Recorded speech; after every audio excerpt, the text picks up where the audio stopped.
بسم الله ربي يسر لي أمري أحلل عقدة من لساني يفقهوا قولي. السلام عليكم ورحمة الله تعالى وبركاته. مدنالي ومروين كسودو هذا كورساديني Odoo for accounting software. casharkeena maanta waxaan ku baran doonaa budget managementiga ayaan ku baran doonaa insha Allah taala sida kambanigaaga budgetkiisa loo diyaariyo ayaan ku baran doonaa insha Allah taala sababtoo ah kambaniga waxa uu leeyahay budget ayuu leeyahay sababtoo ah waxa mashaar uu siiyaa shaqaalihi ayuu mashaar siiyaa sidoo kale rentigii ama kiradii ayaa marka lacag kaga baxda sidoo kale waxa qarash kaga baxa leerarkii iyo iibkii iyo marketingkii iyo dhammaan qeybahaasi ayaa marka qarash kaga baxa marka waa muhiim kambanigu inuu marka budgetkiisa uu diyaarsan karo ama uu og yahay uu ku sameyn karo marka qiimeyn uu ku sameyn karo budgetka marka uu galayo afarta bilood ugu horeysa ama saddexda bilood ugu horeysa ama quarterly ama yearly inuu marka budgetkiisa uu garan karo ama forecasting uu ku sameyn karo uu qiyaasi karo uu odorosi karo hadaba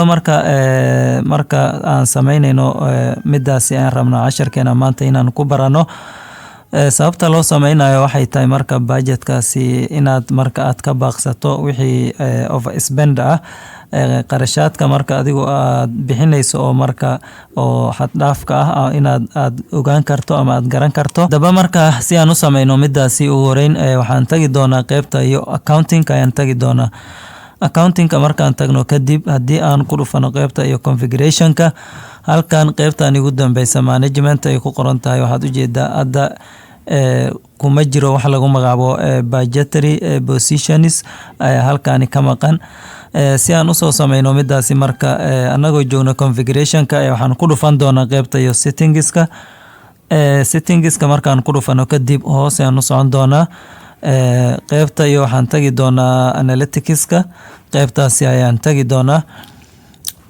analyticska markaan tagno kadib qaybtani budget management ayaan tigda aan saari doonaa kadibna waxaan leenahay halkaasi save ayaan leenahay okay hagaag save markaan aano kadib waxaan ku laaban doonaa isla configurationki aan ku laaban doonaa kadibna hoos ayaan tagi doonaa kadib halkani management waxaad u jeedaa waxaa ku soo kordhay marka qayb lagu magacaabo budgetary positions kadibna midaasi ayaan ku dhufan doonaa okay hagaag budgetary position markaan ku soo dhufano kadib wax budget ah oo aan haysano habeeraatee ma jiro halkan saad u jeediin marka ugu horeysa waxaan leenahay halkani marka add new ayaan leenahay ama new ayaan leenahay new budget ayaan leenahay new budget markaan ano kadib budgetkaaga magac u bixi ayaa lagu leeyahay marka waxaan leenahay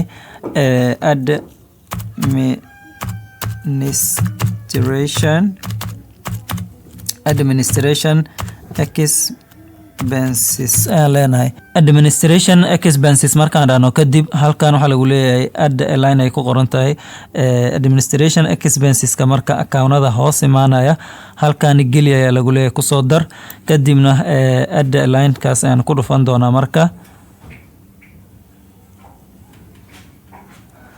okay add line markaan dhahno kadibna halkan waxaan ka dooran doonaa qaybta iyo expenseska ayaan tagi doonaa marka hore expenseska qaybta ayaan tagi doonaa kadibna waxaan leenahay qaybahaasi waxaa kamid ayaan leenahay marka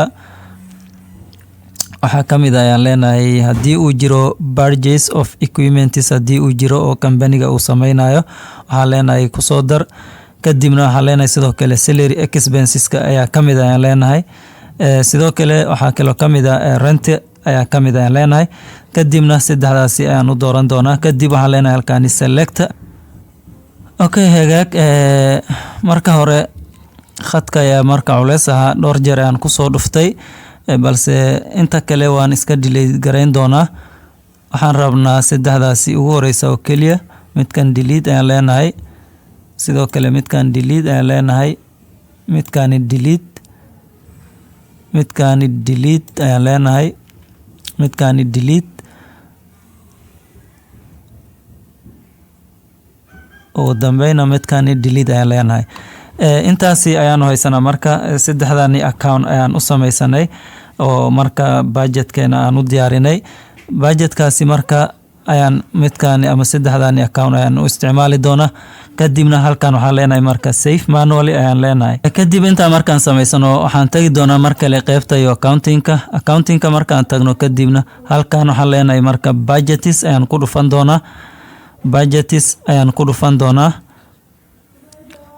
budgets markaan ku dhufano kadib halkan waxaad u jeedaa weli inaan haysanin marka wax budget click to create a new budget ayaa lagu leeyahay. marka waxaan leenahay new budget ayaan leenahay. budgetkeen ayaan diyaarsan doonaa. okay hagaag halkani budget name ka ayaa lagu leeyahay. marka budget name waxaan leenahay waa administration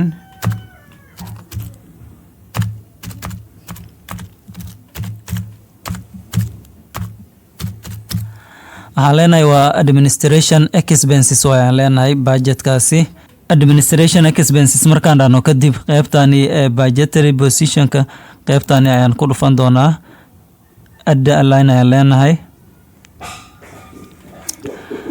add line markaan dhahno kadib halkan waxaa lagu leeyahay marka budgetary positionka halkan dooro ayaa lagu leeyahay. kadibna waxaan leenahay administration expenses ayaan dooran doonaa. halkan waxaa lagu leeyahay date waxaa lagu leeyahay marka start date dooro ayaa lagu leeyahay qaybtaasi start date markaan dhahno kadib halkan waxaan leenahay start date-ka waxaan leenahay kasoo qaad waa maanta 14 Agost. kadibna end date-ka halkan geli ayaa lagu leeyahay. waxaan leenahay marka Agosto, September, October, November 14keeda ayaan leenahay. November 14keeda markaan dhahno kadib halkan waxaa lagu leeyahay planet amount-ga halkan geli ayaa lagu leeyahay. planet amount-ga lacagta loo qorsheeyay saddexdaani bilood halkan geli ayaa lagu leeyahay. marka hore halkan aan dhahno administration expenses waxaan leenahay marka quarter 1 ayaan leenahay qaybtaasi quarter 1 ayaan leenahay. marka planet expenses-ka waa marka 2,000 ayaan leenahay. planet expenses-ka 2,000 ayaan leenahay. intaasi markaan sameyno kadib halkan marka ugu horeyn waxaan leenahay qaybtani waxaan dhihi karnaa save manually ayaan leenahay. save manually markaan dhahno kadib halkan marka waxaa lagu leeyahay waxaad u jeedaa in halkani ay lacag ay soo gashay marka ayaad u jeedaa oo ah planet expenses-ka waa marka amount-ga waa 2,000. halkani practical amount lacagta marka oo theory practical-ka oo aan theory ahayn oo marka maalin la maalgeliyay oo laga bixiyay qarashkaasi ayaa halkan soo galaya.